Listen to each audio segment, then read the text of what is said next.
एक बात और बताइए कि ये प्याज लहसुन पवित्र भूमि में उपजता है, फिर इसे क्यों खाने के लिए वर्जित किया गया है? प्याज लहसुन कोई कंपनी में तो बनाया नहीं जाता कि भाई गंदी बात है। जहां आलू उत्पन्न होती है, जहां गाजर उत्पन्न होती है, मूली उत्पन्न होती है, ऐसे ही प्याज लहसुन उत्पन्न होता है पवित्र भूमि में, फिर इसे निषेध क्यों किया गया है कि न खाया जाए? प्याज लहसुन घोर तामसिक वृत्ति है, इसके खाने से घोर तमोगुण बढ़ता है। आलस्य, निद्रा और भजन में मन ना लगना और गंदे भावों का उदय होना इससे होता है। इसलिए संतों ने इसे मना किया है, क्योंकि आहार शुद्धि से ही मन शुद्धि होता है। जैसा खाओ अन्न वैसा बने मन।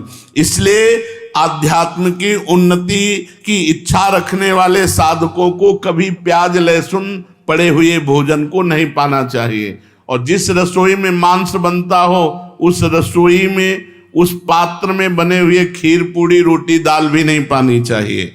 शुद्ध अंतःकरण हुए बिना सिद्धि नहीं मिलती, और बुरे भाव आते हैं तो अंतःकरण शुद्ध नहीं है। पर हम मंत्र जप कर रहे हैं तो क्या सिद्धि प्राप्त हो जाएगी?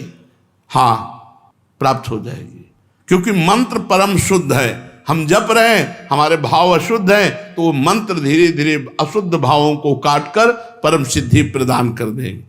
और ये भूत प्रेत कोई कोई सिद्ध कर लेते हैं मंत्र से, इनकी क्या गति होती है?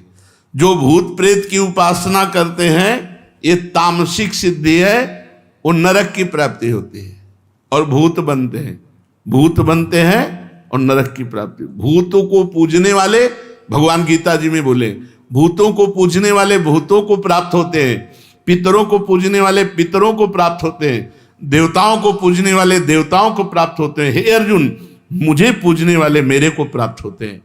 साधक को चाहिए दिखावे में ना पड़े, चमत्कार दिखाने में। ये भूत प्रेत की, यक्षिणी गंधर्व, इनकी सिद्धि मंत्र है इनके, ये थोड़े दिनों में सिद्ध हो जाते हैं। तुम क्या बोल रहे हो, तुम क्या सोच के आए हो, तुम कहाँ से आए हो, तुम्हारा क्या नाम है, ये सब बातें। इससे बड़ी पूजा बढ़ेगी, सम्मान बढ़ेगा, लेकिन जाना पड़ेगा नरक ही। भूत प्रेत योनि की ही प्राप्ति होगी। रजस्वला अवस्था में माताओं बहनों को पूजन करना चाहिए। रजस्वला स्थिति में माताओं बहनों को दूर से दर्शन करने का अधिकार है, प्रणाम करने का अधिकार है, मानसिक पूजा करने का अधिकार है, मानसिक जप करने का अधिकार है, मानसिक पाठ करने का अधिकार है, प्रगट में पूजा करने का अधिकार 3 दिन तक नहीं है।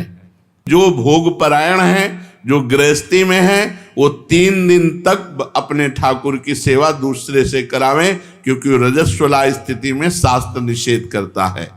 अगर रजस्वला स्थिति में संख्या ली है, गुरु ने दिया है माला जपने का, तो कैसे पूरी करे? तो शायद उस समय काउंटर नहीं होगा जब उत्तर लिखा गया है। तो इन्होंने कहा कि सूत की माला ले सकते हैं या लकड़ी की माला ले सकते हैं। तुलसी की माला से रजस्वला स्थिति में संख्या पूरी न करें। अब तो बढ़िया सुविधा है, न सूत न लकड़ी, काउंटर अंगुरी में फंसा लो, मंत्र और नाम की संख्या पूरी कर लो। जप नहीं छोड़ना चाहिए, जप नहीं छोड़ना चाहिए। और किसी ग्रंथ का स्पर्श नहीं करना चाहिए, पूजा ग्रह का स्पर्श नहीं करना चाहिए, रसोई का स्पर्श नहीं करना चाहिए। अगर गीता, भागवत, रामायण इनका पाठ है तो जितना याद हो उतना मानसिक कर लेना चाहिए, ग्रंथ नहीं पकड़ना चाहिए रजस्वला स्थिति में। अब आखिरी में बता दीजिए कि सच्चा भजन हो रहा है, इसकी परीक्षा क्या है? सच्चा भजन हो रहा है हमारा, इसकी परीक्षा क्या है? भजन करने वाले की प्रतिपल उन्नति होती है। जैसे भोजन करने वाले को एक एक कवल में क्षुधा निवृत्ति, तुष्टि और पुष्टि होती है, ऐसे भजन करने वाले को संसार से वैराग्य स्वरूप का बोध और भगवान से प्रेम तीनों एक साथ बढ़ते चले जाते। यदि संसार से वैराग्य हो रहा है, अपने स्वरूप का बोध हो रहा है, भगवान से प्रेम हो रहा है, तो आपका भजन ठीक चल रहा है। अगर भोगों में ही आसक्ति बढ़ रही तो कहीं त्रुटि कर रहे हो नाम जप में। नाम जप और बढ़ाओ। संसार के भोग कड़वे लगने लगे, यही भजन का फल है। भगवान प्यारे लगने लगे, यही भजन का फल है। शरीर दूसरा लगने लगे, मैं तत्व इससे अलग है, ये स्वरूप बोध होने लगे, यही भजन का फल है। शेष चर्चा आगे। श्री राधा वल्लभ लाल की।